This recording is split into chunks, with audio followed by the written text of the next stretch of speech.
Your voice and your vote. We're getting new insight on what the public is saying ahead of former President Donald Trump and former Governor Nikki Haley squaring off in the South Carolina Republican presidential primary. USC researchers have been looking at the conversations happening online, what you're saying about both candidates. News 19's Walker Lawson has a closer look.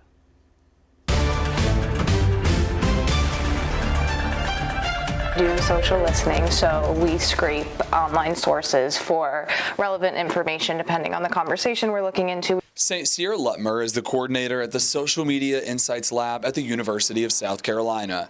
She and lab staff have been researching conversations happening in South Carolina around Republican presidential hopefuls. Their work started at the beginning of last year all the way until January 29th, just a few days ago.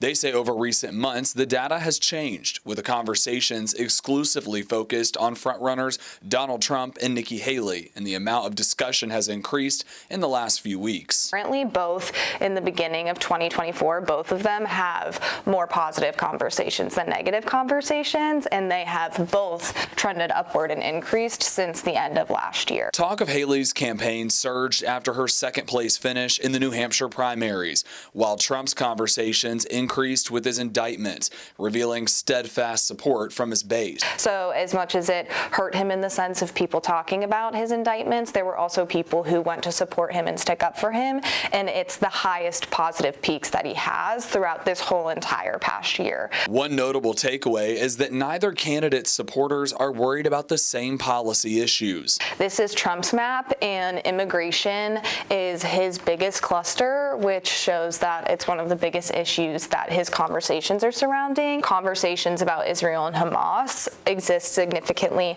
on hers. Online voices revealing their voting preferences increased for Haley in 2024, and while it decreased for Trump, he's still way ahead. Trump has less than he had in Q4 of 2023, but it's also just the beginning. But it does show that there are a lot more people talking about voting for Haley now than ever before. Lutmer says while social media doesn't always represent the voter, it shows the pulse of Republicans in South Carolina are with Trump. It definitely shed some light on the fact that Trump is still the main contender predominantly. Walker Lawson, News 19, WLTX. And a reminder that the South Carolina Republican presidential primary takes place 2 weeks from this Saturday.